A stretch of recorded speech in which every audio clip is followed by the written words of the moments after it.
There is a saying that you need to be present to win. Yes. And if you want to do country music, I really think Nashville's the place to go.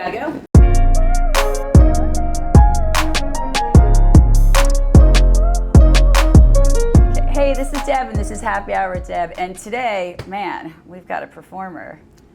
So nice to have you on the show. Noelle Toland is in the house with us. Thank you so much for being here. Thanks it is for having me. Such an honor to have you. Oh, you're way too kind. Oh my gosh, no, I am telling you, I feel shook today by the beauty that I've seen this morning. I'm like, I gotta get my ass on an ab machine or something, because every woman has walked in has been more stunning than the next. So let's get into it. I hear you moved from Oregon. I did. Which is a whole different lifestyle. Yeah. Here to Nashville, Tennessee. And what's that like? How long have you been here, first of all? I moved here in December 2020. Wow, so, right before the year of the pandemic. Yep, that's what? Yeah, and I moved from Oregon when I was 18, moved to LA. So I moved here from LA. Okay. But growing up in Oregon, it was a great place to grow up. It is an amazing, humble place to grow up. Lots changed there, though. Yeah, it has changed a lot. I guess, that's what happens when time goes on. Yes, yes. But it was a great place to grow up. I'm an only child. I grew up on a vineyard about half an hour outside of Portland. It's not a bad life. No. It's a beautiful life. Yeah, it was a great place to grow up. Me and my dog, Maxie. Oh, that's awesome. He was my little audience. I would sing songs for him, and he was a great audience member because he never booed me. Right, exactly. Let's go all the way back. When did this love of music start for you? Oh gosh, before I could talk. My parents loved music, or big music lovers, so I grew up listening to country radio, and then my dad loved soul music, so Al Green, Aretha. That is cool mixture of music. Yeah, so there was always, something playing at home, a record or Patsy Cline. We've heard a lot of Patsy Cline today. Where a lot of women started out singing Crazy. Really? Oh yeah. That's the best song ever, it's iconic. Honestly. Yeah, she recorded it here at the Quonset Hut. Yes. Down on Music Row. Yes. Which is really cool. I love Patsy Cline. Yeah, love Patsy Cline too. But yeah, I've always just had this love of music, and I don't know, it's very just, when I sing, I feel closest to God, if that makes sense. That is, yes, it totally makes sense. That is beautiful. I just feel one, I feel like I'm where I'm supposed to be. That's what you were supposed to do. Yeah. So how old were you when you started performing? The first time I got on stage, I was 5, and it was in kindergarten choir. Oh, and I love this story. In Oregon, for God's sakes. Get the tissues out, people. Yeah, it was just me and a bunch of other 25-year-olds, not 25. Right. And I just liked being there. I was like, oh, this is fun. No. Oh my God, I bet you were like the cutest 5-year-old ever, too. Your parents were probably like, she's better looking than all the other 5-year-olds. No. I had big Coke bottle glasses, really dark. My hair is dark naturally, very dark hair. And I actually just cut bangs. So the whole way over here, by the way, I'm like, okay. Well, can I just tell you something? You're rocking the bangs. Because it's a commitment to cut bangs in your hair. It really is. You almost need to sign a contract that you're, I swear not to be a jumper. I'm going to try the bangs for. Yeah. Because you got to ride those out for a little bit. They look beautiful though. Well, thank you. I love them. It is a commitment. It's a commitment. Speaking of that, as a 5-year-old, one time I cut them myself. Sure. Yeah, I got in so much trouble. They were up to here. My mom was furious. I think all kids kind of. Yeah. Try it. My daughter never tried it, but don't give her any ideas. She still might. You never know. But yeah, that's great. So your parents were supportive. You started singing then. Did you perform through school and high school? Yeah, I took advantage of every opportunity that I could to sing, and that led into musical theater, vocal ensemble, choir. I was in choir my whole life, even through college. But musical theater was really, that was kind of a pivotal moment for me. I played Lena Lamont and Singing in the Rain, and that was my big. That was your debut. That's That's fabulous, though. Yeah. I mean, that's a great performance for that. It was so fun. Oh, I bet. I think I only got the part though because I could hit the crazy. She has this. I don't know when's the last time you've seen the movie. She plays, not even probably last Christmas. She has this crazy high-pitched nasally voice, and I think I probably got the part because no one else could do that because I could put her right in there. She's in. She's totally in. So what brought you to LA? And how old were you when you went to LA? I moved to LA when I was 18. So I went to college there. I went to Loyola Marymount. I was a history major, theater minor, and I also did choir and music. And I really wanted a big city. I needed to get out and spread my wings. And, I totally understand that. Like, I get it. Yeah. And was LA it a little shocking though? That's a big change. Yeah, it's a good question. It was definitely very different than where I grew up. But I don't know. I love the sunshine. It rains a lot in Oregon, so I was like, I can't wait to like wear high heels and not have to run to my car. Right. You know what Carry them tiptoe and through. I like have to wear something. Always have an umbrella with you. So I did love spending time in LA, and it was a great place to be. When you're 18 and you're kind of spreading your wings. So why a history major? Oh, that's a good question. I've always loved history, and my mom also is a big history lover, so the History Channel was always on, and cool. I'm just one thing I'm very fascinated with is just, I love people, and like I love learning about people's motivations and people's backgrounds and cultural changes over time, and I entered LMU as a history major, and I was very fortunate. The chair of the department kind of took me under his wing and helped me out with some scholarships, and I just became kind of obsessed with historical writing, and that's great. I ended up transcribing a Civil War diary my junior and senior year, and God bless you. Ended up writing a thesis about diary keeping and the historical relevancy of that. It's interesting, like around I bet. I'm going on a tangent about the Civil War, but the Civil War was the first period in history where men were given, because of the advent of the printing press, the ability to write their own histories. Right. So because of that time period, I found that so interesting that people were given this kind of autonomy, a tool to be autonomous and to create stories for their generations. It's amazing, and that's why we study history. Yeah, I love history. Yes, I know. I'm a little history buff myself. My father was, so I think it was just in our house all the time. And now my brother's passed on to his son. Mm-hmm. We got a whole generation of geeks. I love it. I love me too. Right, exactly. So how do we make the transition into full-time music? Yeah, I was pursuing, I was music in LA, and it was, doing the starving artist life, I guess, in a way. Yep, got to pay your dues. Yeah, I've paid my dues. I've had every odd job you can think of, and which is, it builds character. And it keeps you humble. Yeah. I agree. Yeah. I'm grateful for the struggle in a way, and while you're in the thick of it, you're like, oh my gosh, why is life so hard? Right. Or is it ever going to end? I remember being at a point in my life, I'm like, all right, when is it my turn? Yeah. Like, when is it going to happen? Yeah. It's like I can't take another day of scraping ketchup underneath my fingernails. Right. Marrying the bottles of ketchup before you close. I tended bar for a very long time. Oh yeah, me too. Yeah. I'll tell you, it builds character, though. It does. And I can tell a good joke. And I love strangers. Yeah, me too. So, right. Gives you the ability to, like, speak at any given moment. Oh, totally. Yeah, and I'm not afraid to talk to anybody. You're probably not either. You're probably like, sit on down. I know. And you can handle, it teaches you to handle stress and, like, not take anything personally. And Truth. I think every human being should, like, wait tables or bartend or do something just Agreed. To, like...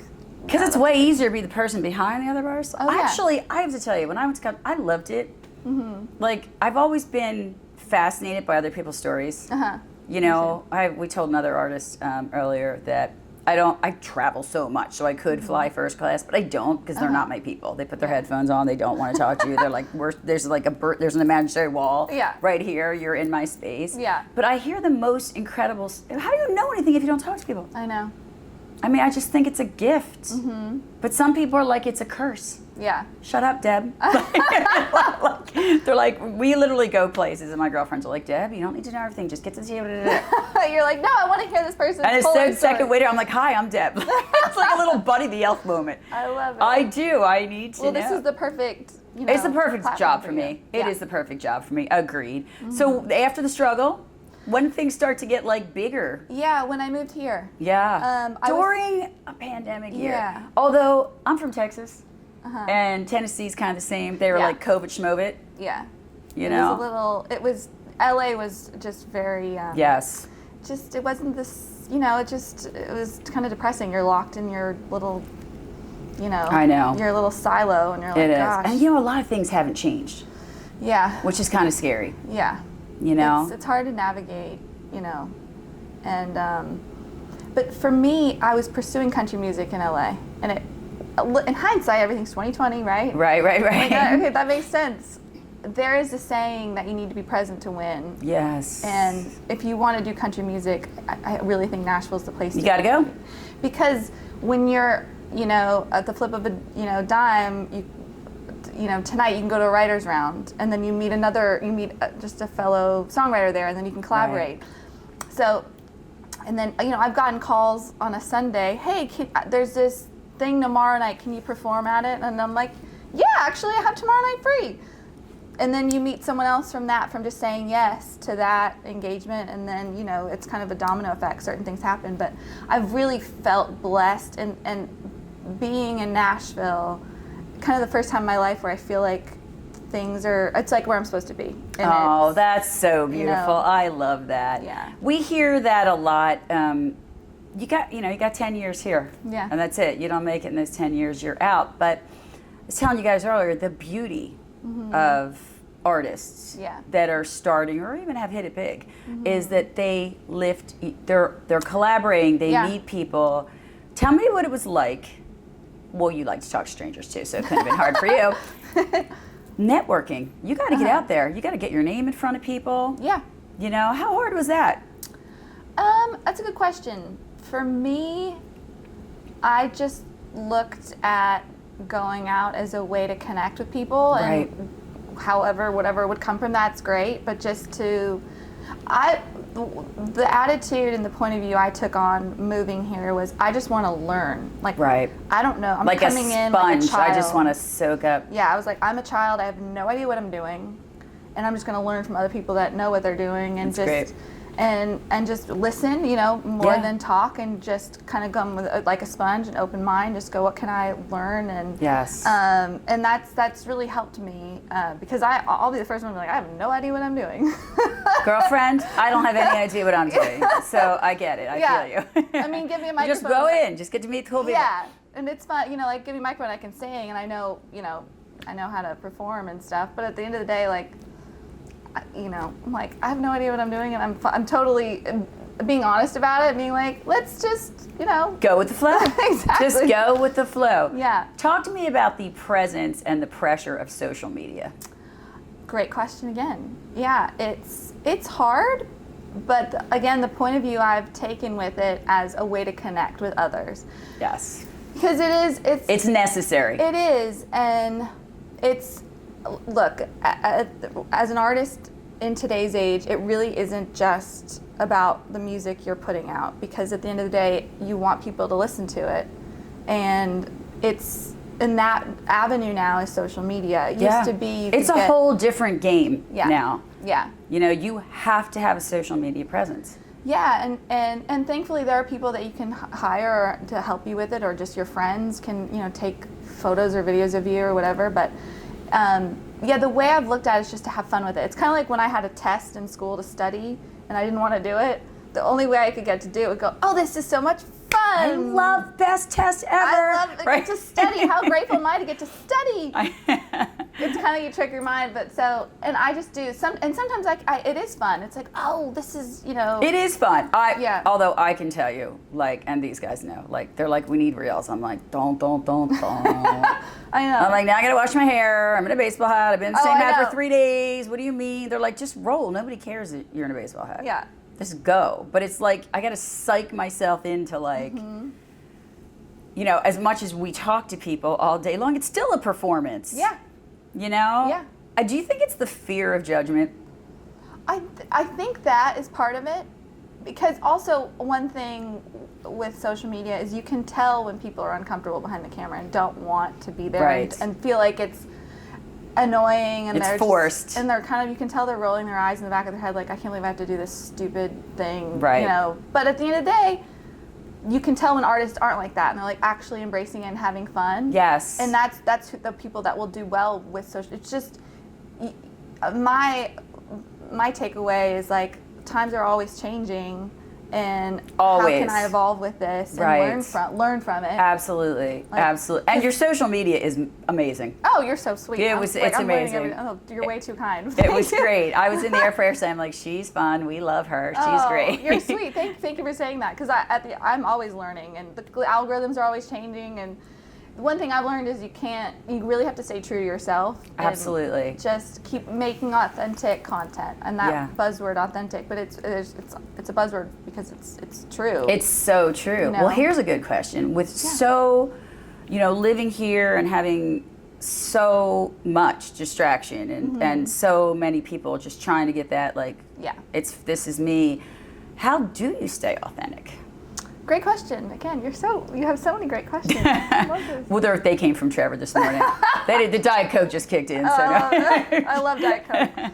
I know, me too. It's it's my go-to, like so when I'm happy, when I'm sad. Yeah. I love it with Skittles, although I gave up sugar. My That's gosh, a whole nother. What kind of Skittles? I love the Skittles, like the multicolored. Okay. I gave up. Are you an OG red bag or?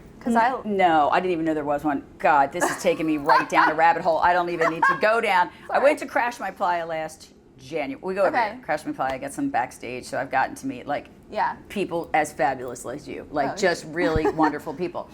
So candy was like my thing. Yeah, Like I needed to love travel, I needed to, right? And then I'm like, okay, I was getting heart palpitations at night. Oh no, it's a fine line. Right, it's fine line. Right, exactly. Well, I would wash it down with Chardonnay. That was a real problem. Me too. So, right, oh, girl, let's go out to lunch. I know. So, right, and I love Chardonnay. But then I was like, my family doctor's a buddy. That nice cold crisp. Oh, Chardonnay yes. has to be really cold. Yes, and I like a good cab in the fall. Oh, yeah. I mean, it's a whole vibe. Yeah. It totally is. I cracked open a bottle of cab the other night. My husband's like, it's too early. I'm like, it's not too early for me. Pumpkin spice lattes. I can You're do whatever. my girl. I can do whatever I want. If there's a pumpkin spice latte, I can have a cab. Yeah. But yeah, it's just so funny because where were we? I don't remember what the hell we were talking about.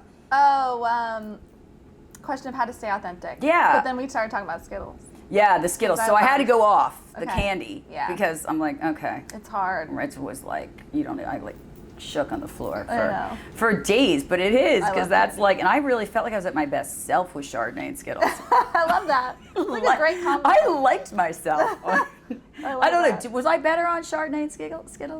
Gummy bears. Gummy Oh, bears. They gummy know. bears. This is how many rooms we've been in together. But yes, they've given it up because now I'm working around all these beautiful women. I'm like, give it up, Deb.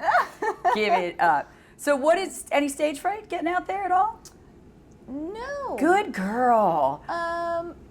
No, I don't get stage fright. The day of a performance, I'm kind of, okay, I need to do this, I have to do my hair, I have to, little things that I'm like, okay, but once I'm on stage, I don't know. It's where you were meant to be. Yeah, it's just that thing when I was saying earlier about like when I sing, I feel closest to God. It's the same thing. That's so beautiful. I love that. And did you ever watch Ken Burns' documentary on country music? I have not. It's really good. I'm gonna have to watch though. If you like country music, you'd really enjoy Well, it. we love country music. Me I too. mean, it's our Yeah. only music actually. Yeah, me That and too. Christmas music, and that's really all we listen to. I love Christmas music.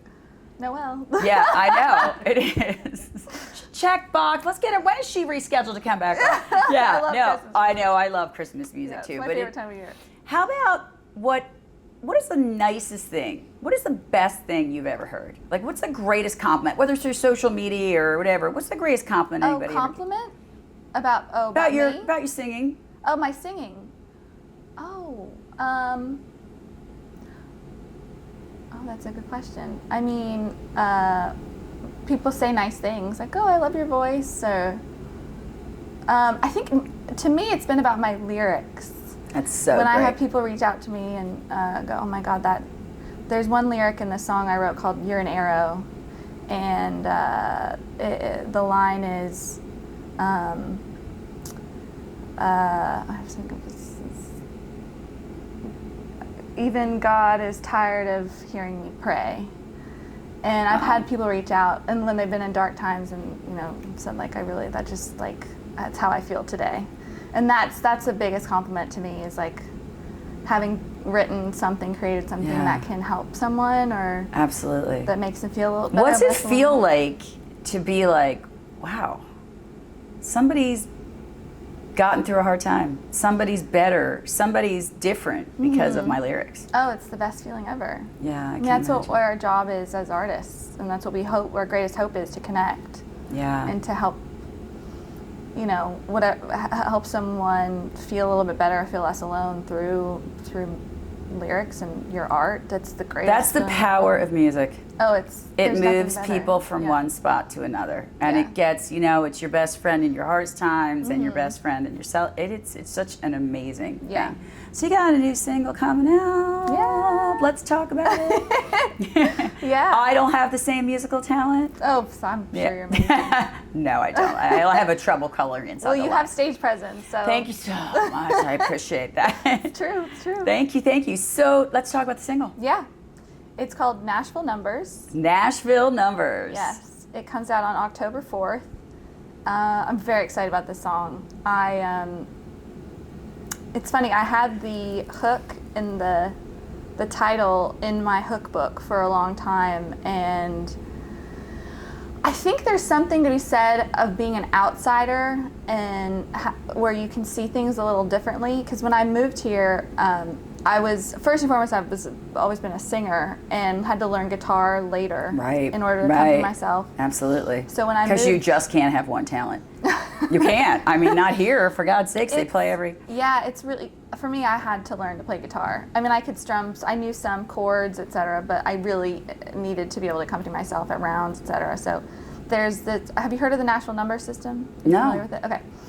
It is a system here that musicians use to be able to break a song down through a few numbered chords. Wow. So it was created by the Jordanaires, back speaking of Patsy Cline, the Jordanaires sang on Crazy. They used to get several songs a day that they had to record, and they'd have to change the keys, etc. So they figured out a way to be able to change, basically take a song and format it out into the chord structure using basically 1 through 9 through a chord progression, and be able to change it. If you needed to change keys, it could just be changed very easily. But basically all the chords, the numbers would be the same. So let's say you got a chord progression of 1, 6, 4, 5, which is a very popular one. You could modulate that from key of C to D to E, whatever you want, whatever key you want to do, and it would be the same structure on a piece of paper. So it's basically it's a tool for musicians in the studio to be able to record any kind of song by changing the key. That's great. Half step. Yeah, that's great. So it's called. That's a good tool to have. So it's called the Nashville Number System. So it was very helpful for me to learn guitar, where there's a thing called a capo where you can just slide on a guitar, slide it up or down, and that can change the key you're in. But you can play a lot of songs with 3 chords. Wow. By just changing the capo, because if you know your 1, which is the home note, so like your easiest one is key of C, because there's no black keys in the key of C. So you just know 1, you just go up the scale on the keyboard. So like C, the C chord shape would be your 1, and then you just go up from there, and then you can change that capo around. So it became a tool for me to be applicable when I was playing out. So it helped me learn guitar, the Nashville Number System. And that title... What a cool name of a song, too. I love that. Thank you. That's very cool. Yeah. So I had the name in my hook book, and my publicist, Nicole, had set me on set up a co-write with Steve O'Brien, another songwriter here, who wrote Rock My World, Little Country Girl, Brooks and Dunn. And I came in and I said, I got this idea. And he goes, okay. I said, it's Nashville Numbers. And he was like, oh. And I said, but let me explain. And so we ended up writing the song together along with Justin Love, who came in. But the spin of it was Morgan Wallen had released his track list for his upcoming album, and I saw Tennessee Numbers on the track list. Oh, geez. So I said, oh no, you know that thing of like, when you have an idea and you don't act on it, and you're like, damn, someone else got it. Because I do believe in like a universal consciousness mind. Where ideas absolutely, absolutely. So I said, oh dang, like I got my idea. But I listened to the song, and it was about a guy, trying to call his ex, and she doesn't take Tennessee numbers anymore. And I said, So Steve and I were talking about it, and we were like, what if this was a response to his song? Kind of like Honky Tonk Angels was a response to. So that was the storyline that we worked with. So basically, but it's a play on words it's a Nashville number, 615, which is the area code here. Right. And we see it in all the heads. Yeah. Yeah. So so it plays on the area code, but then also there's a lot of references in the song to songwriting. Like the bridge, the lyric is, I held out for a diamond, you held back your love. And a diamond in Nashville Numbers means to hold out on a note. Oh, very cool. That's a beautiful. Thank you. I love that. Thanks. Do you collaborate a lot?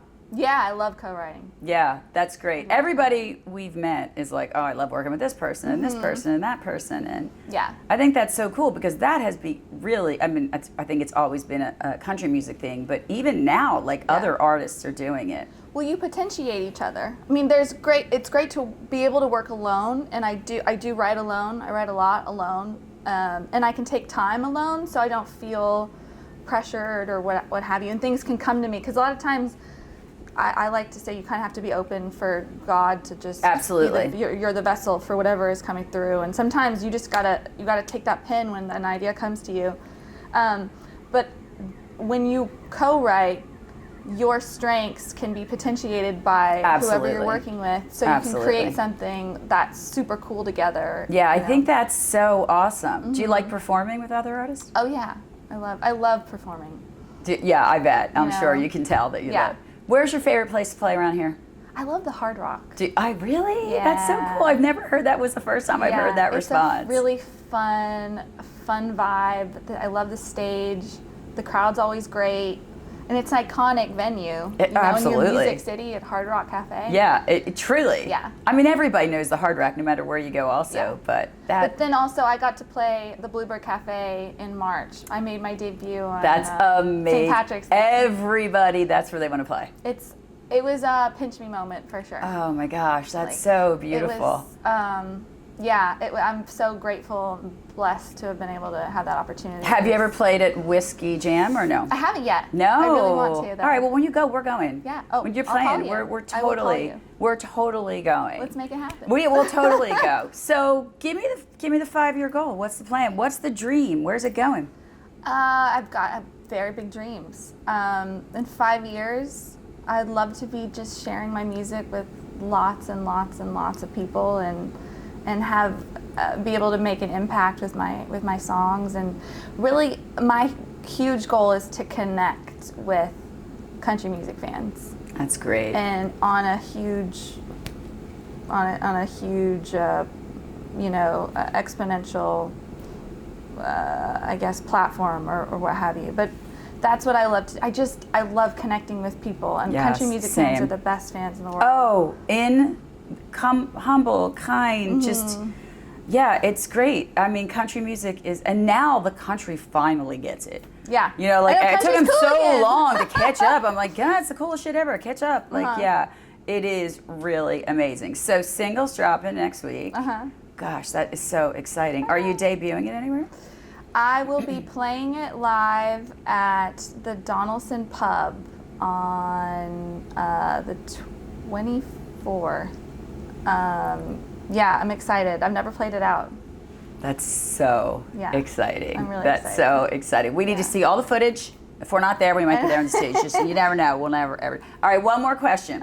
Will you come back to the show and take us on this journey? Because we know your music is so beautiful, and you're such an incredible person. Like, you already have so many people that you're touching, by the way. Oh, like, I think as artists, you think you have to sell out like stadiums, where your music touches people every single day. Oh, well, I would love to come back. This has been so much fun chatting with you guys are the best, and we will love to have you back. Oh, you're so sweet. And we're excited. We're excited for your career. Oh, thank you so for much. allowing us to be part of it. Thanks for having me. Oh, anytime. Next time we'll have Skittles and Chardonnay. We will, and then I'll detox for a few days. I'll just lay here and twitch for a couple days, and they'll bring some magic potion, and I'll just be fine.